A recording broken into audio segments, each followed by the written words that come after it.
Hola a todos y a todas, muy buenas tardes.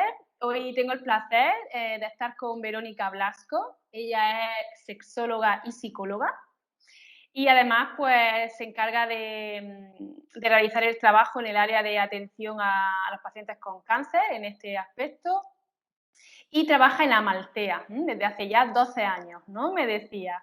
Muchísimas gracias, Verónica, por aceptar la invitación de Zoe Salud. Buenas tardes, Guadalupe. Muchas gracias a vosotros. Gracias además dobles, gracias por este proyecto que creo que es tan interesante y a la vez tan necesario. Y gracias también por haber contado con nosotros pues, para poder echar también alguna luz, ¿verdad?, en todo el tema de la sexualidad. Como estábamos comentando ahora, yo creo que si de manera habitual es un tema que no se suele abordar, cuando juntamos la palabra sexualidad y la palabra cáncer, yo creo que es algo que aún queda más allá en el limbo y como un poco más perdido. O sea que gracias dobles. Totalmente de acuerdo. Por eso queríamos desde el principio hablar de la sexualidad, ¿no? Y del sexo durante el cáncer, pues porque, como decía, es un tema muy necesario y pues nuestra misión es esa, ¿no? Ayudar y difundir la información para que llegue el máximo posible. Si te parece, pasamos a entrar en materia. Como también comentábamos, sabemos que cada diagnóstico de cáncer es diferente, ¿no? Y que va a depender de muchos otros factores.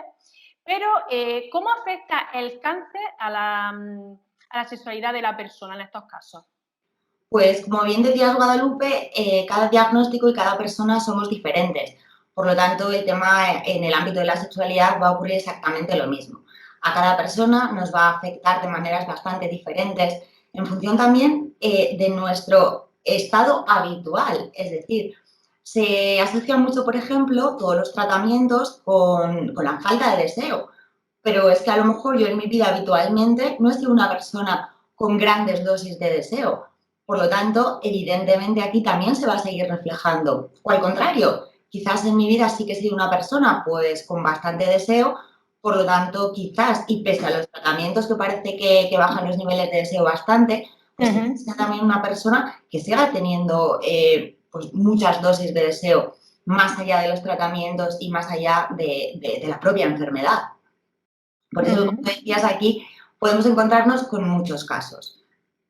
No hay nada estricto ni nada, ninguna regla, ¿no? Digamos, cada caso es diferente. Correcto. Sí que es verdad que si hablamos de los tratamientos sobre todo, o incluso me voy a ir un poquito antes de los tratamientos, desde el momento que yo recibo la noticia. Yo recibo la noticia y evidentemente vamos a las urgencias. ¿Qué es lo urgente en este momento? El poder abordar toda la enfermedad y el poder solucionarla cuanto antes. Entonces, aquí centramos prácticamente toda nuestra vida en este aspecto, en el tema de la enfermedad. Es verdad que aquí estábamos planteando que una vez que nos dan el diagnóstico, que abordamos la enfermedad, evidentemente todo se centra en ella, en lo urgente, en poder afrontar los tratamientos, en poder solucionar cuanto antes esta situación para retomar nuestra nueva vida. Aún así, hay personas que en todo este proceso, la manera que podemos tener de manejar la ansiedad, el propio miedo, es a través de compartirme o vivirme, es decir, a través de todos los procesos eróticos.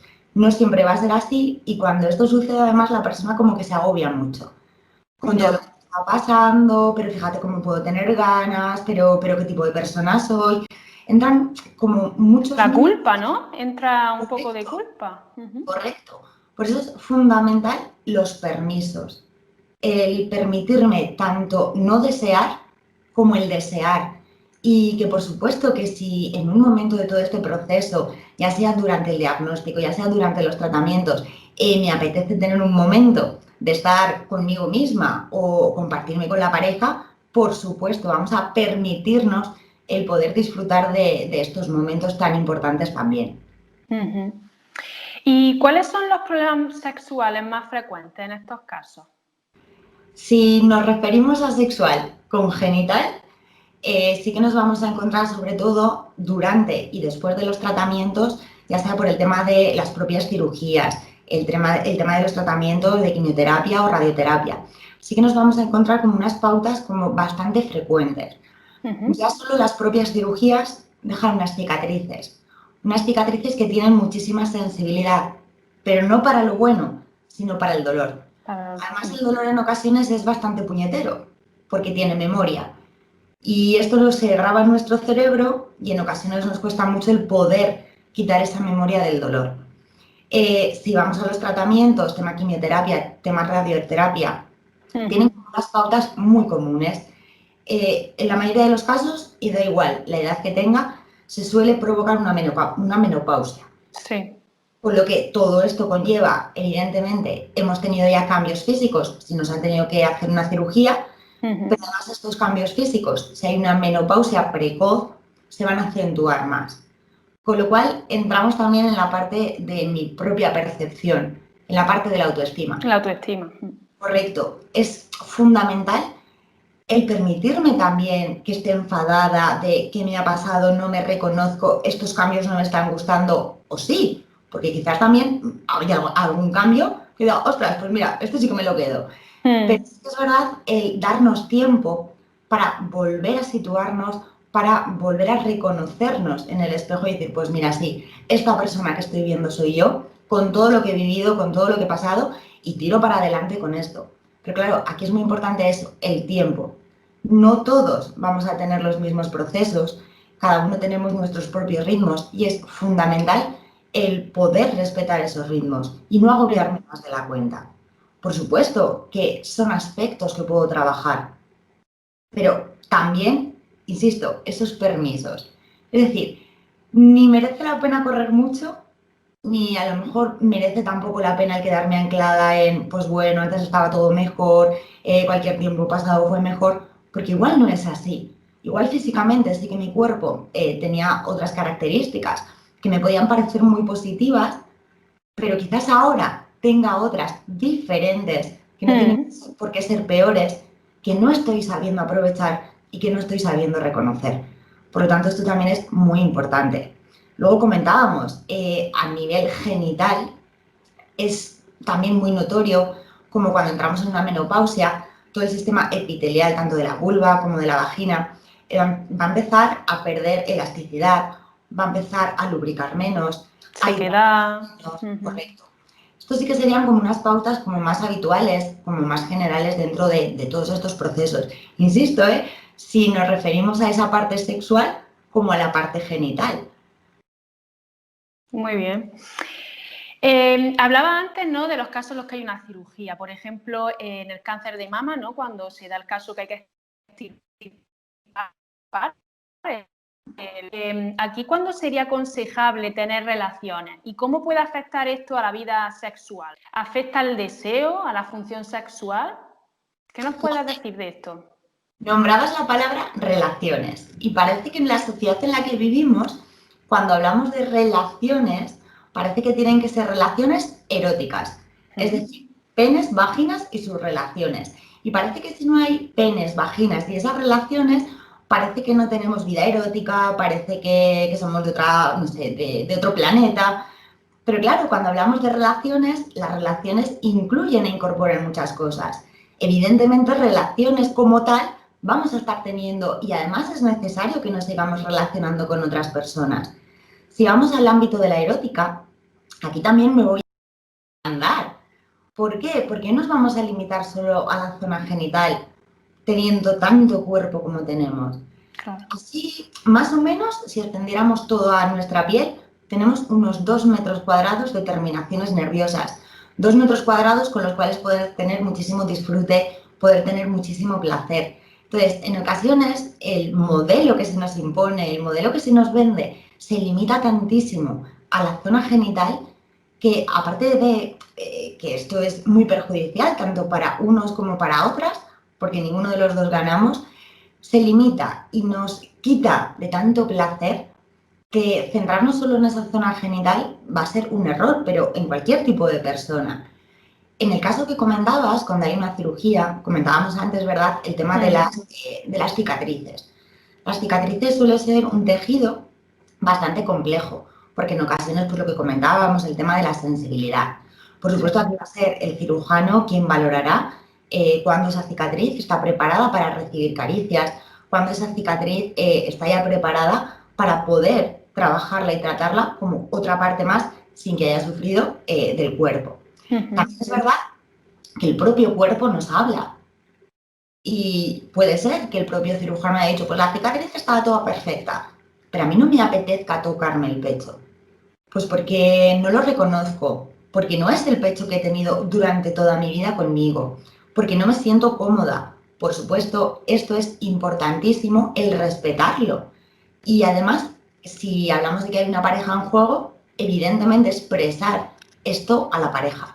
La comunicación. Correcto, fundamental. Si la comunicación de normal ya es importante en la pareja, en estos casos mucho más. ¿Por qué? Porque si hablamos que hay una pareja, hay dos partes que están afrontando la situación, cada uno como puede, como quiere, como le apetece o como le da la gana. Y además aquí suele entrar mucho el miedo.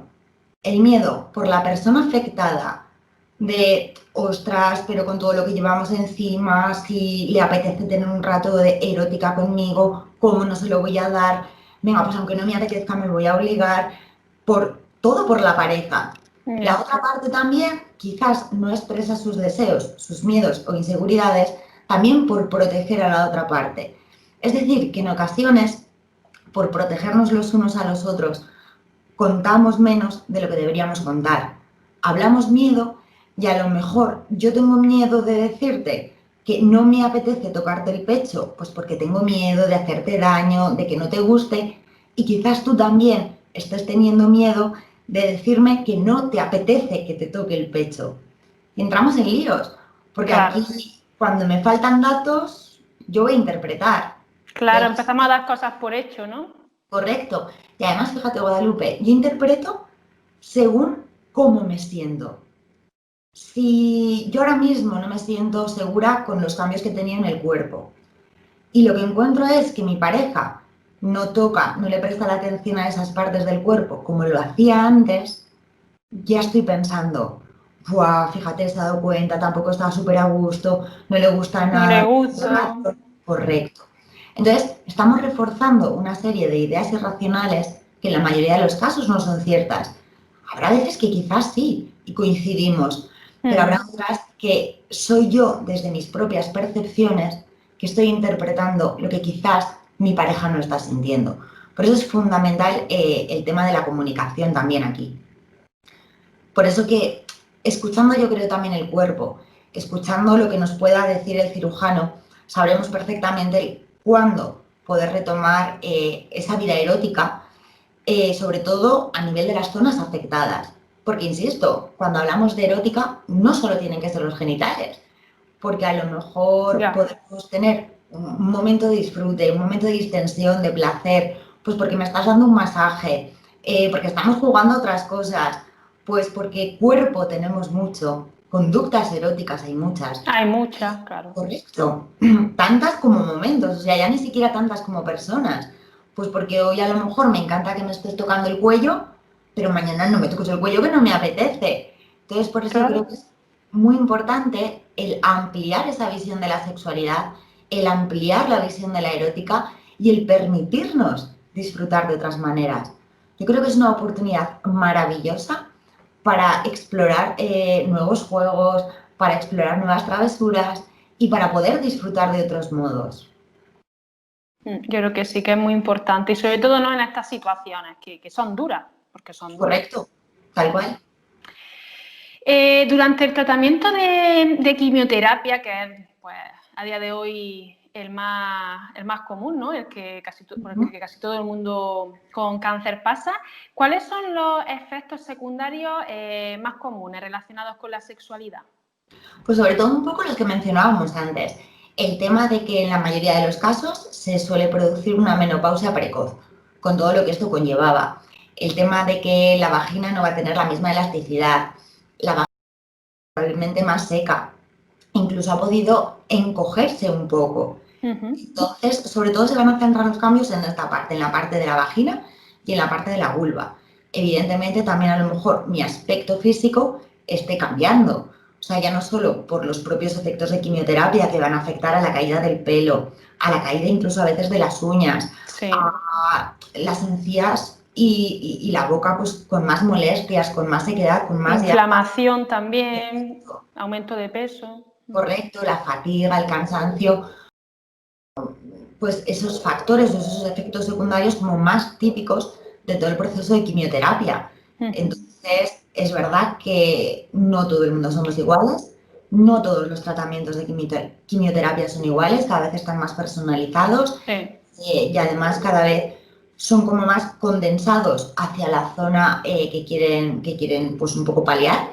Pero evidentemente hay una serie de efectos secundarios que se suelen dar o suelen presentarse casi siempre. Muy bien. Siguiendo con la quimio, ¿hay alguna diferencia entre los efectos que pueda tener en el hombre y en la mujer? Hay diferencias. Explícanoslas. Que en los cuerpos hay diferencias, ¿verdad?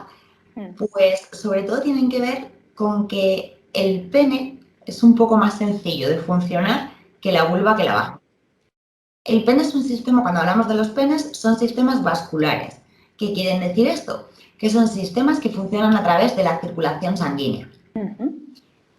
¿Cuál suele ser la dificultad mayor cuando hablamos de penes? Pues principalmente la dificultad de erección. Es decir, que el pene crezca, que el pene se haga grande y que pueda tener esa erección.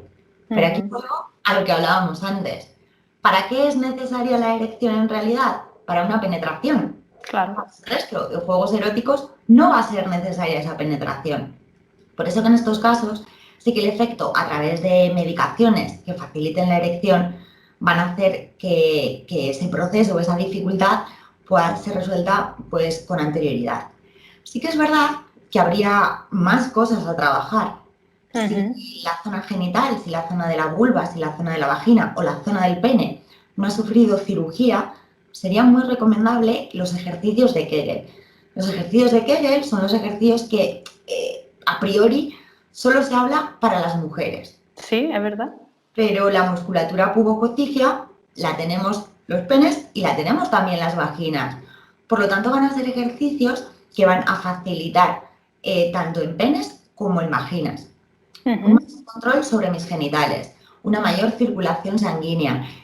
Por lo tanto, también vamos a ir reactivando todo el funcionamiento del pene, todo el funcionamiento de la vagina y además vamos a favorecer una mayor sensibilidad. Por lo tanto, esto sería también algo que podría ser muy aplicable tanto para los penes como para las vaginas. Para ambos. Correcto. La radioterapia, por ejemplo, si se da en la zona de la pelvis, en el caso de, no sé, de un cáncer ginecológico, como puede ser el de ovario, o, no sé, en el hombro, la próstata, ¿qué limitaciones podrían ahí darse en estos casos? ¿Hay alguna contraindicación a la hora de tener relaciones o lo que sea? Fíjate, en relación a los efectos secundarios, son muy similares, incluso a veces se confunden con los de quimioterapia. Es decir, también vamos a encontrarnos con esa menopausia precoz, también va a haber una mayor sequedad vaginal, por lo tanto, más molestias. Puede ser que salga una pequeña irritación en la zona de la vulva, en la zona de la vagina. Aquí contraindicaciones médicas como tal, no. Pero sí que es cierto que si yo he pasado por todos estos tratamientos y de repente tengo molestias, tengo dolor, tengo escozor, me va a molestar, no me va a No te va a apetecer. Correcto. No lo voy a disfrutar. Entonces, contraindicaciones como tal, no. Pero claro, si yo estoy teniendo todo este tipo de efectos o de síntomas, ostras, por favor, comunica. Ostras, cariño, pues hoy no. Podemos hablar de erótica. Es más, debemos de hablar de erótica. Y más cuando una conducta que quizás antes me estaba resultando muy placentera, a día de hoy, en este momento, no lo está siendo.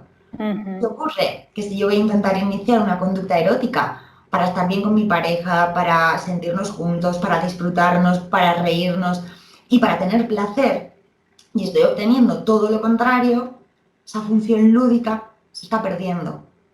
Por lo tanto, al día siguiente, pues es que igual ya no me va a apetecer. Por lo tanto, sí que aquí de nuevo entran esos permisos. Pues bueno, si ahora no me apetece, porque mi vagina no está en condiciones, Que es porque normal. correcto, pues ya retomaremos. Vamos a hacer otros juegos, vamos a jugar a otras cosas y ya retomaremos. Muy bien. ¿Cuáles serían los métodos anticonceptivos más recomendables en estos casos? Aquí sobre todo el tema del preservativo. Tanto puede ser el preservativo para vagina como el preservativo de pene. Pero aquí el preservativo sería fundamental, porque en muchos casos, sobre todo cuando hablamos de procesos oncológicos, hay muchas hormonas que están contraindicadas.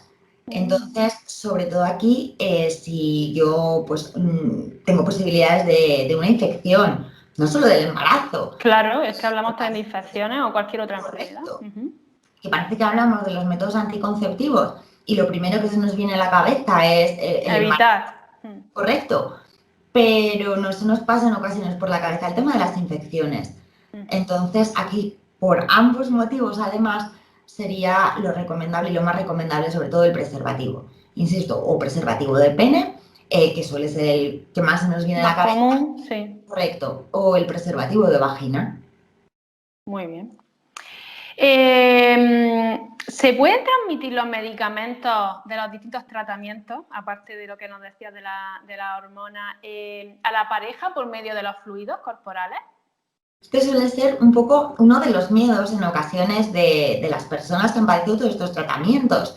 Claro, si yo lo llevo, al final parece que de algún modo lo tengo que expulsar. En este principio no, o sea, por esta parte no habría riesgos. Sí, los tratamientos el cuerpo lo está asimilando de otras maneras, de otros modos, y a través del flujo o a través del líquido preseminal o a través del semen no habría posibilidad, porque las cantidades no van a ser cantidades importantes. En caso de que quede algo, no va a ser una cantidad importante para poder transmitir a la pareja. Muy bien, importante eso, porque sí, es uno de los, no sé si es mito o desinformación, pero es una de las preguntas más comunes. Una vez superado el cáncer, Verónica, en el caso de aquellas personas que no tienen pareja y que sí desean empezar a conocer a alguien, ¿no? Buscar a alguien, ¿qué consejos les podrías dar a la hora de hablar sobre la experiencia que han tenido con el cáncer e incluso, como decíamos antes, si ya no se gustan, pues porque, por ejemplo, le han extirpado un pecho o por lo que sea, ¿no? Le ha quedado alguna cicatriz y les da pudor, les da miedo quizá o vergüenza mostrar su cuerpo? ¿Qué consejos les podríamos dar a estas personas? Pues yo lo primero que diría es que se acepten, que se quieran, y una vez que yo ya me acepte, yo ya me quiera, pasamos a la siguiente parte. Pasamos a la parte de si me apetece buscar Si me pareja. apetece. Correcto. Porque fíjate, así como decíamos, ¿verdad?, que la sociedad en la que vivimos nos vende mucho el modelo genital de pene, vagina, penetración, parece que si no hay penes, no hay vaginas, no hay penetraciones, no hay más vida. No hay sexo, claro. Correcto. También se nos vende mucho la idea de que para ser felices tenemos que tener pareja. Un poco el mito de la media naranja, que nos complementa. Sí. Ostras, pues igual sí que me apetece, ¿eh? O igual no. Igual ahora de repente, después de todos los procesos que he vivido, después de todo lo que he podido aprender, de todo lo que he podido experimentar, pues igual me apetece estar un tiempillo yo mí conmigo misma, vivir la vida o montarme la vida de otra manera, reubicarme y disfrutar de otra manera, y no me apetece esa búsqueda de pareja, o incluso no me apetece la búsqueda y llega la pareja. O sea, que eso también puede suceder. Puede ser que no la busques y te llegue, sí, una Correcto. persona. En relación a esa búsqueda activa que decías, desde el deseo y desde, pues mira. Sí, siempre desde querer, no correcto, imponer. Correcto.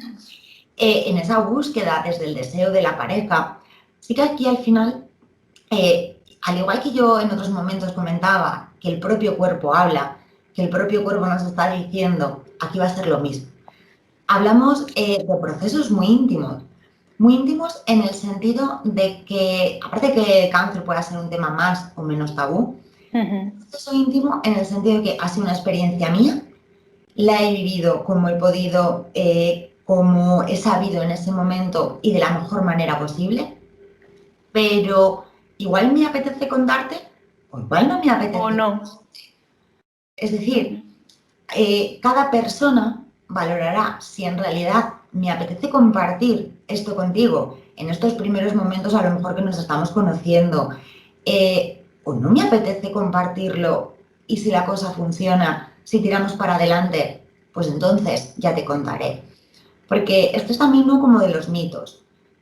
Parece que en cuanto yo he pasado todo el proceso, ya tengo que ponerme la etiqueta.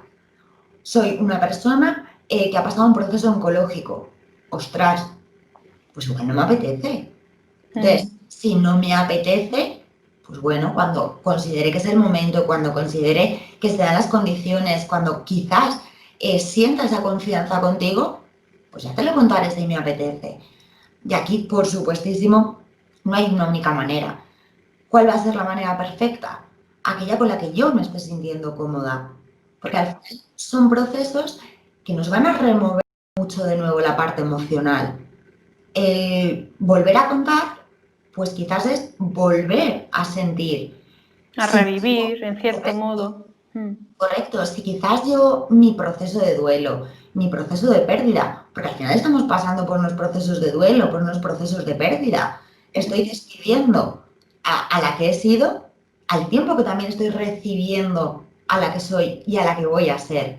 Entonces, todo esto al final nos remueve muchísimas emociones. Quizás me apetece compartir todo este proceso contigo o quizás no me apetece. Entonces, si no me apetece, que nadie se sienta obligado o obligada a tener que hablar de esto. Cuando llegue el momento ya llegará. Y evidentemente, si empezamos a tener confianza con la pareja, empezamos a ver que realmente hay un vínculo y una serie de conexiones, cuando yo te lo cuente, seguramente lo vas a recibir de buena manera. ¿Por qué? Porque nos conocemos, porque hay confianza y porque hay una base emocional y sentimental. Que me apetece, perfecto. Hay gente que a lo mejor habrá personas que no verán esa necesidad y preferirán esperar. También es cierto que habrá gente que igual de entrada me apetece ya contarte. O sea, aquí lo mismo. ¿Cuál será la mejor manera?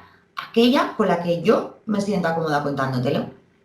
Porque, como decíamos al principio, los procesos oncológicos son muy diferentes, pero también esas vivencias de cómo estoy viviendo la enfermedad, de cómo estoy viviendo el tratamiento y de cómo estoy afrontando las cosas. Y hay gente que quizás su manera de afrontar la situación es intentar encapsularla. Vale, esto está ahí, pero prefiero hacer como que no está. No contarlo, hablar ¿Correcto? de ello. Correcto. Sí. Si es la manera que yo tengo de estar bien, si es la manera en la que yo me voy a sentir a gusto, perfecto. Hay quien necesita expresar y a lo mejor no le Sí, hay preguntas y te gente que lo cuenta. cuenta todo en el primer día que te conoces. Sí. ¿Correcto? Pues vamos a respetar también esto.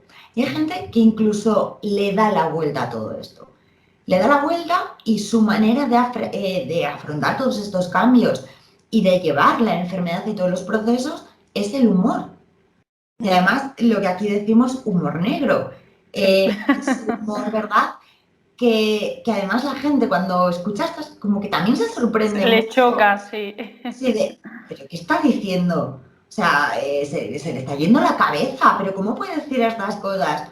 Ostras, pues es que al final cada persona nos manejamos y estamos llevando las cosas como podemos, como nos apetece, como nos da la gana o como en ese momento pues nos surge. Entonces, yo creo que es muy importante también el respetar todos esos procesos Sí. para poder acompañar de una mejor manera a las personas. Totalmente de acuerdo. Bueno, nos has dejado muchísimos mensajes, ¿no? Muchos titulares durante media hora que llevamos ya casi. ¿Qué mensaje principal o qué recomendación te gustaría transmitir a las personas que vean esta entrevista? Pues fíjate, yo con tanto mis compañeros, desde el equipo de Amaldea como yo misma, lo principal es visibilizar que personas afectadas de cáncer siguen siendo personas y además personas en mayúsculas con todo lo que esto conlleva. ¿Qué conlleva el ser persona? Tener sexualidad, ser sexualidad. La sexualidad nos va a acompañar desde el momento del nacimiento hasta el momento de la muerte. Además, es una cualidad nuestra que no nos permite decidir si la tenemos o no la tenemos. Va a ir y nos va a acompañar. Ostras, pues ya que va a ir con nosotros y con nosotras, ya que nos va a acompañar, que lo haga de la mejor manera posible. Que sea una suma, que sea un aporte, no que sea algo que nos esté restando. Y con los procesos oncológicos, como la enfermedad lo envuelve todo, en ocasiones, esta parte queda tapada. Nadie habla, nadie dice. Cuando a lo mejor las mujeres se atreven y preguntan, no encuentran respuestas.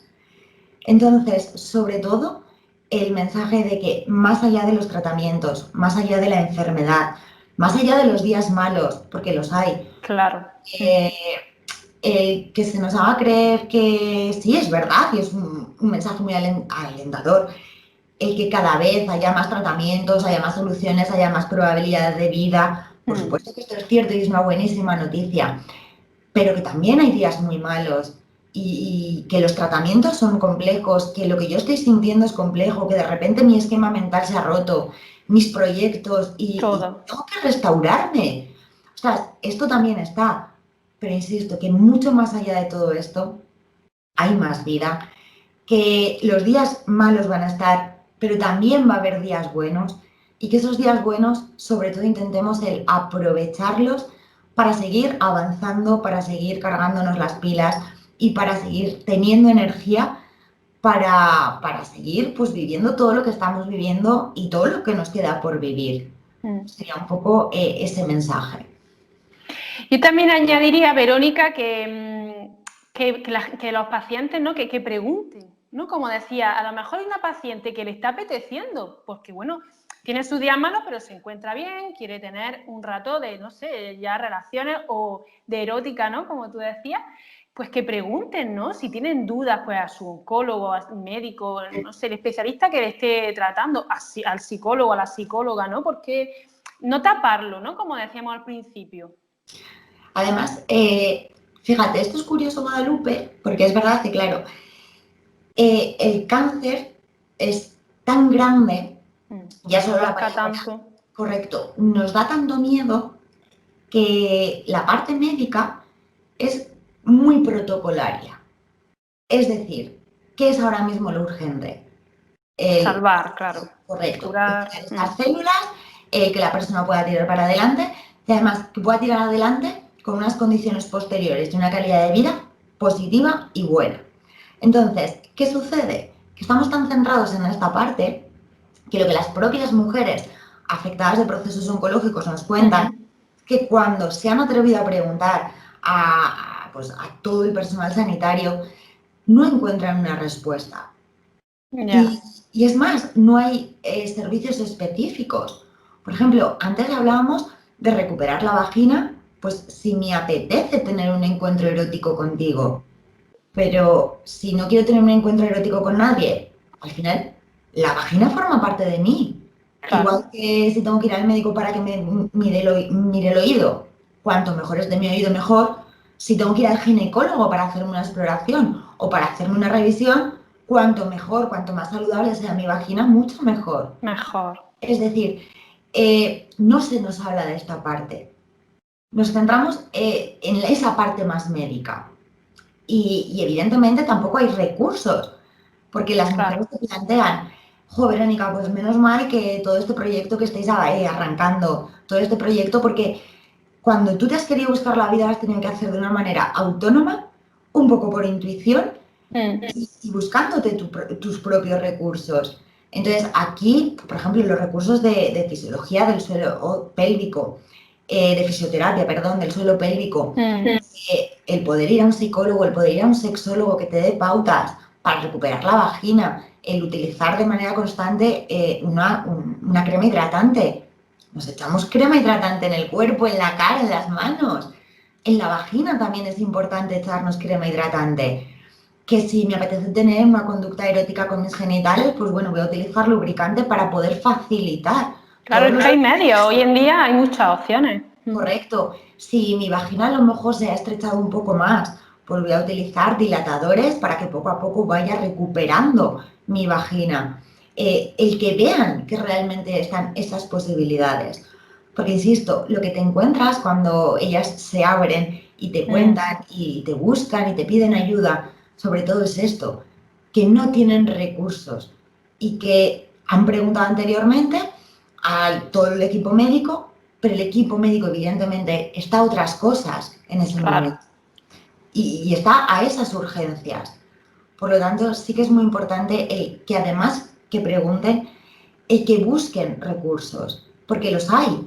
Porque tanto desde la Asociación Española contra el Cáncer, ahora mismo en YouTube tenemos un montón de materiales, tenemos cuentas en las que te están ayudando, te están hablando de estos temas. Evidentemente aquí como todo, si voy a buscar información, que sea por favor de sitios fiables, en los que realmente se esté abordando la dificultad de una manera científica y desde pues, el sentido común y desde, por supuesto, esa parte científica. Yo siempre lo digo, buscar a profesionales para hacer ejercicio, para ponernos a comer saludable, en este caso las dudas de la sexualidad, los problemas que podamos tener, pues lo mismo, buscar a profesionales que son los que saben, para eso están. Correcto. Y bueno, Verónica, pues muchísimas gracias de nuevo por esta entrevista tan interesante, tan necesaria. Dinos antes de terminar, ¿dónde te pueden encontrar? Pues lo primero, gracias a vosotros de nuevo por contar con el Instituto de Sexología Amaldea. Ha sido un placer el poder aportar esta parte, yo creo también tan necesaria y además, insisto, que nos va a acompañar durante toda la vida a todo el tema del proceso oncológico. Nos pueden encontrar a través de la página web de Amaldea, www.amaldea.org, a través de la cuenta de Instagram, Amaldea Sexología, o a través también de la página de Facebook, Amaldea Sexología. Perfecto. De este modo pueden contactar con nosotros, solicitarnos información, asesoría, terapia, lo que podamos aportar. Además, tenemos una zona donde tenemos varios blogs, varios posts, tenemos también intervenciones de radio, de televisión, y ahí justo estrenamos ayer un post que tiene que ver con todo el proceso oncológico, sobre todo la primera etapa. La idea es hacer varias partes y en este nos centramos en la primera etapa, en la de los miedos, el diagnóstico, las dudas, la incertidumbre y el cómo abordar la sexualidad en estos primeros momentos. Qué bueno. Pues lo compartiremos, pondremos por supuesto en la descripción de esta entrevista todos los enlaces, ¿vale? Y de verdad, muchísima labor tan necesaria que hacéis, ese buen trabajo. Muchas gracias, Guadalupe. Insisto, gracias a vosotros y a continuar también aportando. Muy bien, seguiremos en contacto seguro. Muchas gracias y un abrazo. Buen día.